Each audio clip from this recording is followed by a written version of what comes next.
Now, when it comes to tabletop fantasy wargaming, I've got about a dozen set of rules or so at the moment. Royal Armies of the Hyborian Age, Skytrek's Middle-earth, Reaper, Hordes of the Thing, Armies of Arcana, Dragon Rampant, and, of course, Warmaster Revolution, which I've been speaking about on the channel. And there's a few others as well. So I definitely don't need another set of fantasy tabletop wargame rules, do I? Definitely not. Definitely don't need another set. My name's Robert Poyton, and today on Dragon's Teeth we're talking about fantastic battles.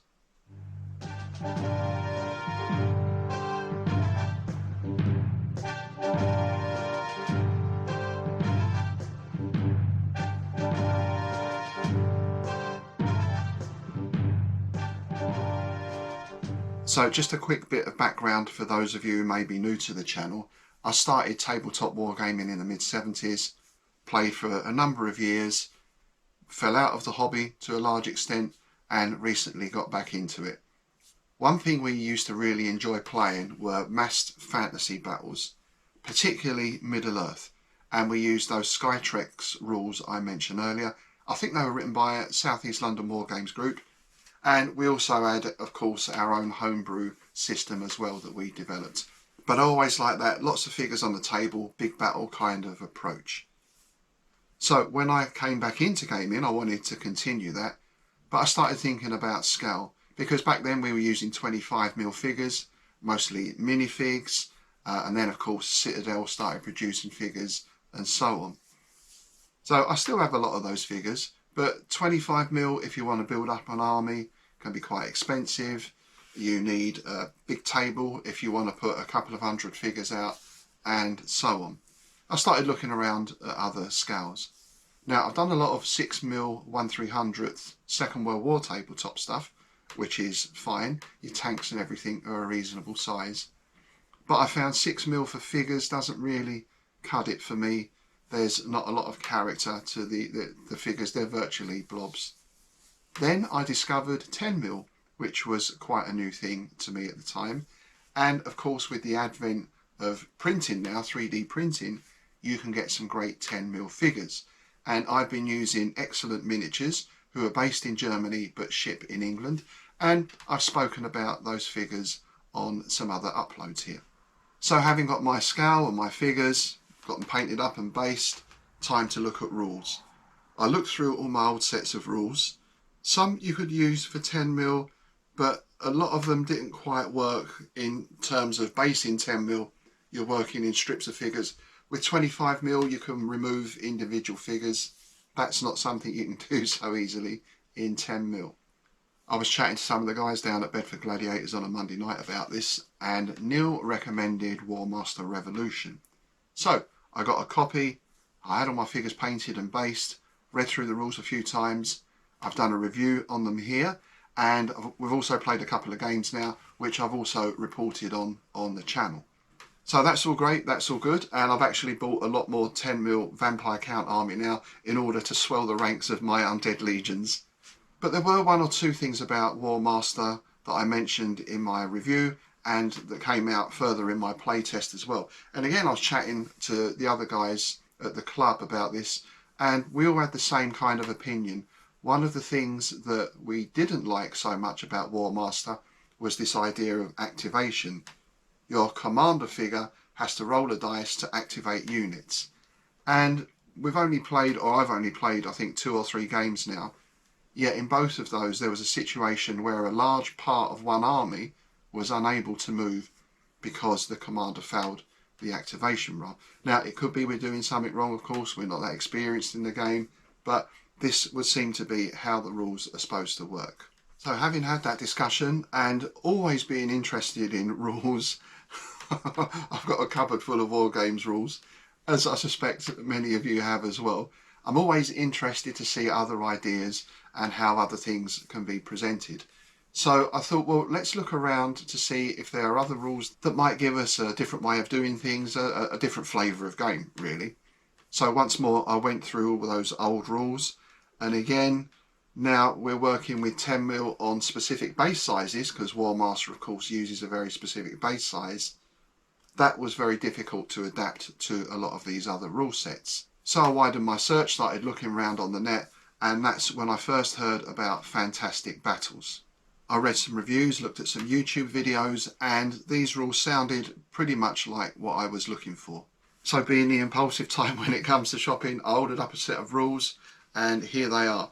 I've had one read through them, but what I thought today is take you through, give you a brief overview of the rules.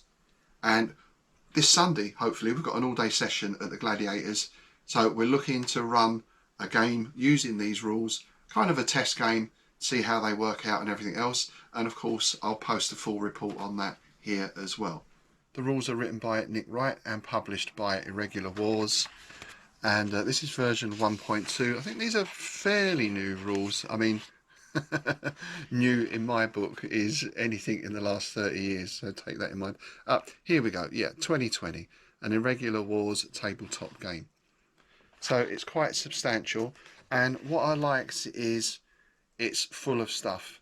I did look at another set of rules recently that was about the same length, but it included a lot of things like a painting guide at the back, lots of full-page pictures and illustrations, and at the front there was even this guide to sort of what wargaming is, what a dice is, what a table is, all that kind of stuff, which is all well and good if you're very new to the hobby, but I feel a rule book should mostly contain rules, really, and this one does. So we're straight in with how the rules came about, what they were based on, and then we're into the central core. Of course, every rule set has a particular core of ideas that it's based on. We get a quick glossary of game terms. This uses D6, occasionally a D12, and we're into unit basing and measuring distances. So one thing that I like with this is it's scale agnostic, because your movement is based on the size of your base, and your base size for 10mm is the same as Warmaster. You've got 40mm across the front. You put two strips together, you've got 40 by 40mm. That gives you your base size for your units, or what are called companies in this. And that base size is then the basis for your movement. So infantry might move 2 base widths, so they move 80mm.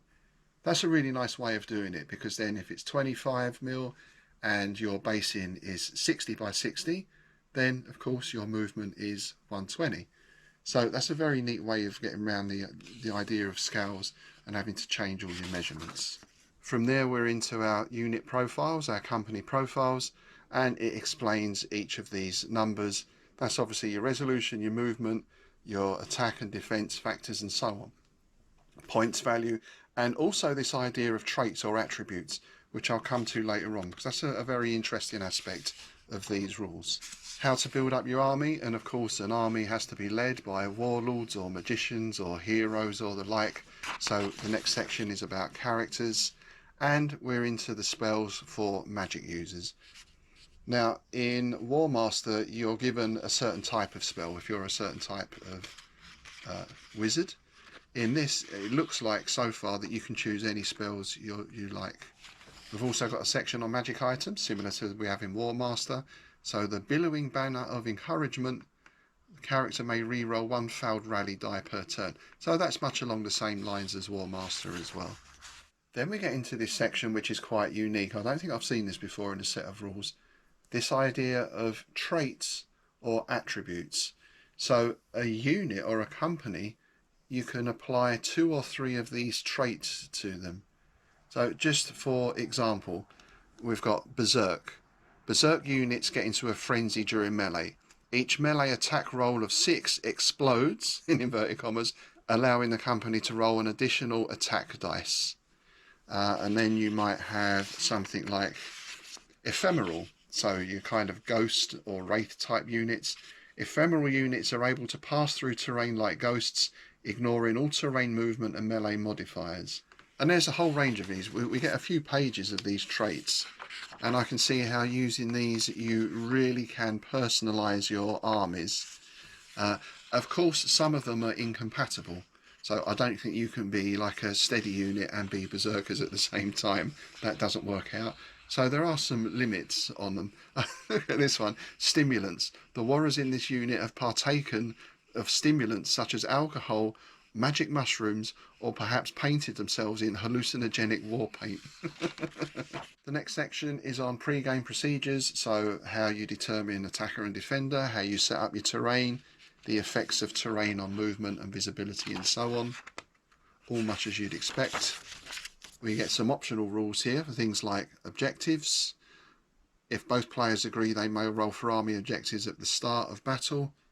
That's things like seize the high ground, troll horde. There's a little list there, and I guess it's quite easy to make your own specific objectives up as well. So then we're into the game itself, and the first thing we get is the shooting phase. Oddly enough, that's put at the very start of the turn.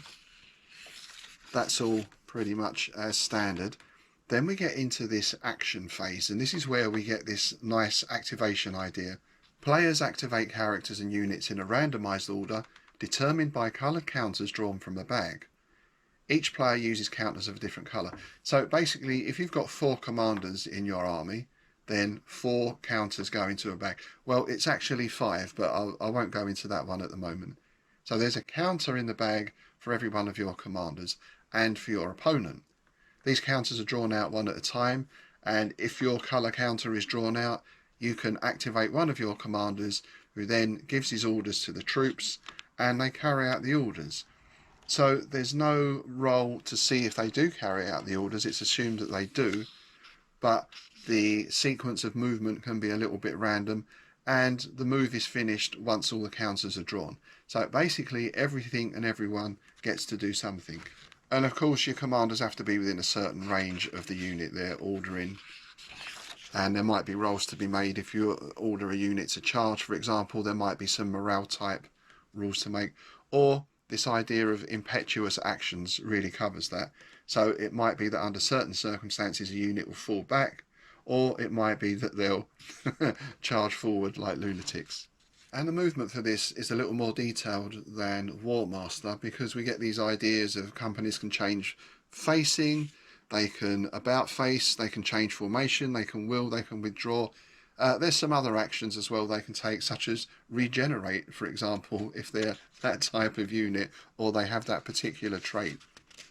And the same goes for your characters as well. So something that surprised me with War Master was your characters, your heroes, your magic users, untouchable, it seems. They can get destroyed if they're attached to a unit that gets destroyed, but you can't shoot at them or charge or anything like that. I think in this set of rules you can, so that might mean your wizards tend to lead from the back more than standing right out in front. The next few pages are on types of movement and formations and interpenetration through other units, charging, and then how you get into melee and positions you can melee from and positions you can't. That's all very clearly explained here. I found all this very easy to follow. We're on to the melee phase next, and that has your usual modifiers, dice are rolled, and casualties are noted. You don't take figures off the board for this one. As I mentioned earlier, it can be a bit difficult when you've got strips of figures all glued to bases, but you put a dice or some other indicator behind them that shows the unit's resolve level, and I believe when your resolve goes down to 0, the unit is destroyed. So that's how you keep track of casualties. Well, not just casualties, your sort of morale status as well. And then we're into some scenarios. There's just a few scenarios here, your standard stuff. Hold the pass, destroy the harvest, that kind of thing. Ambush the convoy, reave and retrieve. Then there's some rules on sieges. I've not really looked through these properly yet, so I can't compare these to the War Master ones. And a section on campaigns. It's always nice to be able to string some battles together, I think, to make a campaign. You know, it doesn't have to be fully involved in detailed. It can just be, you can just link together 4 or 5 games and carry over casualties from one to the next and so on. And then we get this really extensive set of army lists. So as I said, it's entirely possible to make up your own companies by scratch using those traits and everything else. If you don't want to do that, then what we have here are a set of units already made up. So we've got empires of men, we've got men at arms, there's all the stats. Their traits include furious charge and mounted. There's their point value.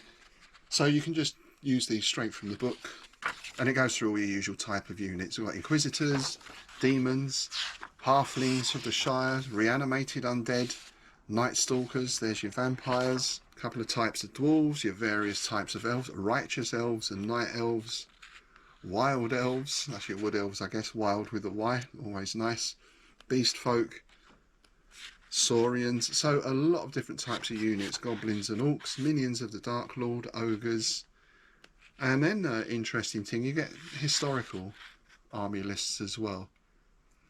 By choosing not to use certain traits such as ephemeral or flying, and by limiting the use of magic to thematically plausible spells such as Bless and Prophecy, fantastic battles can be used to play a historical game.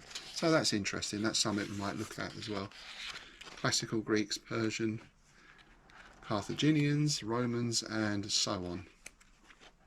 Even up to Normans, Norse, Japan. So you can go into your Dark Ages and also into even samurai stuff as well, I guess. Mesoamericans. So quite extensive lists. And we finish with some quick reference tables. Be nice to have these on a separate sheet printed out, but I guess I can work from the PDF, print some pages out from the PDF. And that's pretty much it. There's just a little set of other rules they do at the back there from the same company. Some skirmish rules, some ship-to-ship combat, tabletop chariot racing, that sounds interesting, and a good old tabletop gladiator game, among others. And the production is good throughout, everything's printed nice and clear, we get some nice colour photos, but the photos don't overwhelm, you know. Some rules, as I mentioned earlier, you get full-page pictures and all that kind of stuff. This is just the right amount of illustration and photos, I think, plus lots of good illustrations to highlight particular examples of the rules. So yeah, on first glance, these look very interesting. I'm excited to play this. Does it mean we're going to stop playing War Master and use these instead? Well, not necessarily, because what I'm interested to see is if both sets of rules give us, as I said, a different flavour, a different type of game.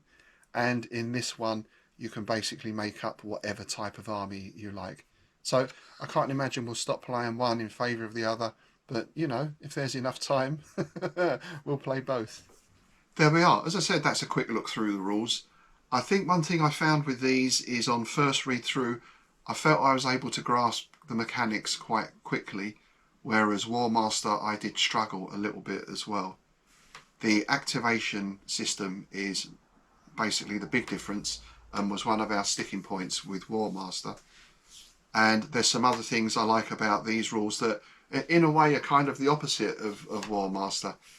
So in my review of War Master I mentioned that one thing I like is every army is very different and has a very unique character built into it. So you really have to understand the character of your army to get the best of it, and then of course you have to understand the character and the use of the other armies as well in order to counter their strengths or take advantage of their weaknesses. So that's an aspect I really like with War Master. What I like with Fantastic Battles is there's no restrictions. So in War Master you're restricted to a certain amount of this unit or a certain amount of that unit. Fantastic Battles, you have your point system like normal. Not only can you make up your army with whatever units you like, but also you can assign your units these unique attributes, as I mentioned earlier. So I think that gives you a little bit more of a sort of personalised, made-to-measure army, if you like. You can gear it all towards a particular style of play. I like the extensive army lists that you get in the back of this as well, which, as you saw, is not only fantasy, but also historical units as well. I think for those big Ancients battles especially, you've got to go 10 mil if you really want that mass effect of Roman legions and that kind of thing. I think there is there, I know there's 6 mil, I think there's a 2 mil scale as well, which is like blocks, huge amounts of tiny little figures. They're not really figures at that stage, they're just representational.